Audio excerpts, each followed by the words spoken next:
Halo para Future Hunters, kali ini kita akan menyaksikan beberapa peninggalan-peninggalan Kristiani yang ada sampai sekarang.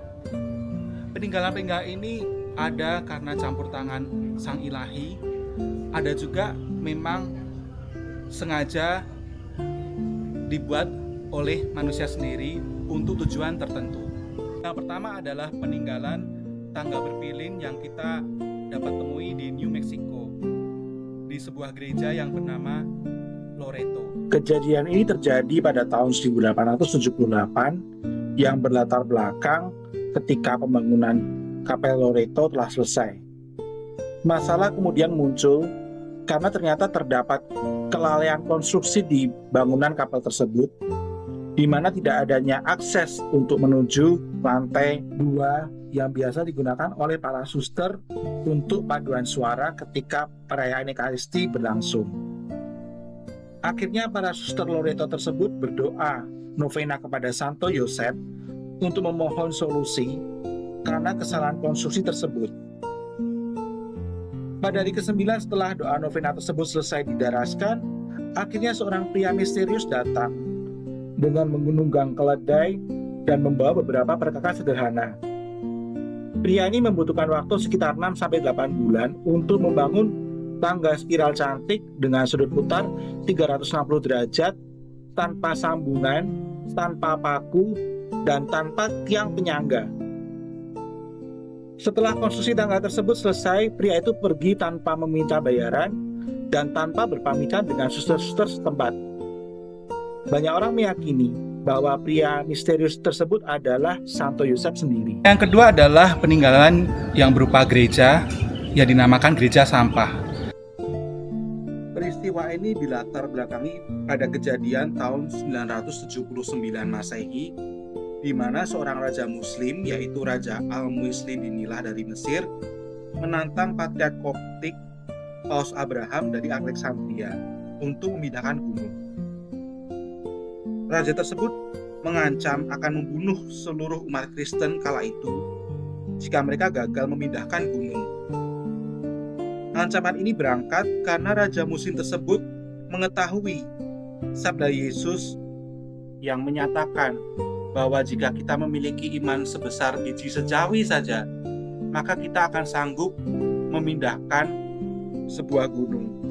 Seperti yang tercatat di dalam kitab Matius bab 17 ayat 20. Akhirnya Bunda Maria menampakkan diri kepada Santo Simon, sang penyamak kulit, memerintahkan Santo Simon untuk membimbing Paus Abraham agar berdoa dan berpuasa selama 3 hari berikut ternaknya.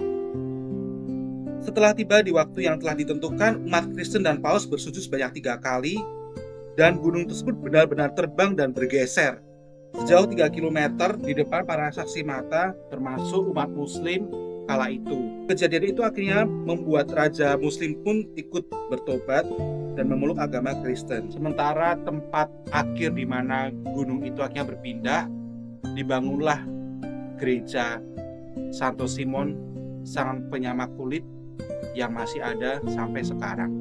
Tak lupa kita pasti sudah mendengar sumber mata air dari Lourdes, atau orang lokal di sini menyebutnya Lourdes. Sumber mata air yang sangat terkenal sampai sekarang karena keberadaannya tak lepas dari campur tangan Bunda Maria lewat perantaraan Santa Bernadette Soubirous. Walaupun telah wafat, jenazah Santa Bernadette sendiri didapati tidak membusuk ketika digali dari kuburnya. Jenazah tersebut masih dalam keadaan baik dan tubuh Santa Bernadette itu nampak seperti sedang tertidur. Saat ini jenazah Santa Bernadette disimpan di Kapel Saint Gildard. Masih mengenai sumber mata air, kali ini kita akan menuju ke Subiaco. Sumber mata air ini dikenal karena peran dari Santo Benedictus yang lahir pada zaman tahun 480-an. Pada waktu itu seorang biarawan tetangga meminta pertolongan Santo Benedict dikarenakan biara tersebut terletak di atas gunung dan sangat jauh dari sumber air. Akhirnya malam-malam hari Santo Benedict bersama muridnya diam-diam mendatangi halaman depan biara itu.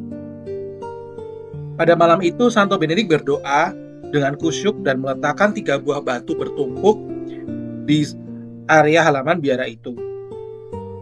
Esok harinya salah seorang biarawan melihat tumpukan batu tersebut dan mengangkatnya. Betapa herannya, ternyata dari dalam tanah muncul sumber air yang merupakan mukjizat karya Santo Benedictus. Peninggalan berikutnya adalah patung Kristus yang ada di dasar laut, atau sering dikenal The Christ of Abyss. Beberapa orang menyebutnya The Christ of Deep Sea. Patung Christ of Abyss adalah sebuah patung perunggu yang ditenggelamkan di dasar teluk San Fruttuoso, Italia pada tahun 1954. Patung ini merupakan patung memorial untuk mengenang para penyelam yang hilang di area tersebut.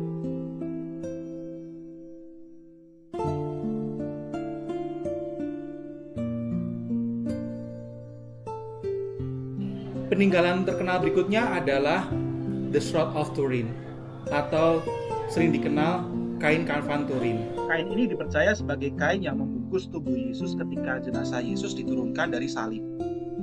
Seperti yang tertulis di dalam Matius bab 27 ayat 59, di mana tubuh Yesus dibungkus dengan sebuah kain bersih. Kain ini memiliki gambar yang lengkap, nampak depan dan belakang seorang lelaki dengan darah-darah dan luka-lukanya. Pada tahun 1357, ksatria Crusader membawa kain kafan ini dari Konstantinopel ke Prancis.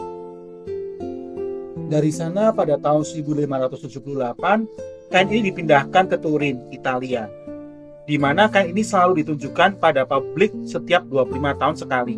Minat dari para ilmuwan dimulai pada tahun 1898 ketika foto negatif dari kain tersebut menampilkan suatu wajah yang bahkan tidak ada seorang pun pelukis di dunia ini yang dapat menghasilkan karya seperti itu. Banyak teori mengemukakan bahwa jawaban yang paling terbilang masuk akal adalah bahwa penampakan gambar di atas kain kafan disebabkan oleh energi yang terpancar dari tubuh Yesus pada saat dia bangkit. Wah, luar biasa ya. Bangga kan menjadi pengikut Yesus, para Virtue Hunters?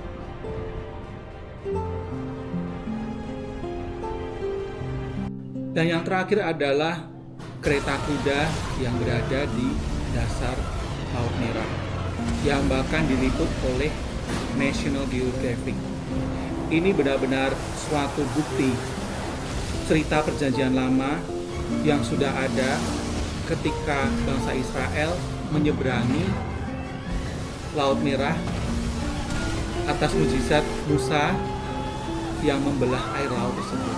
Bukti masih ada sampai sekarang.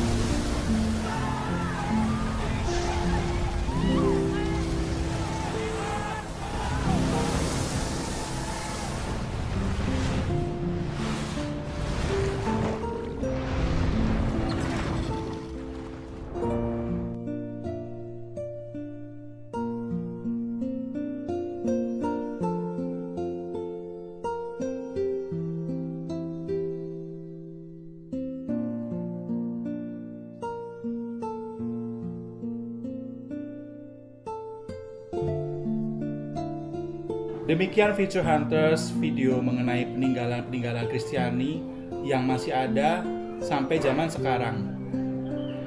Jangan lupa like dan subscribe untuk video-video menarik berikutnya ya. Dadah!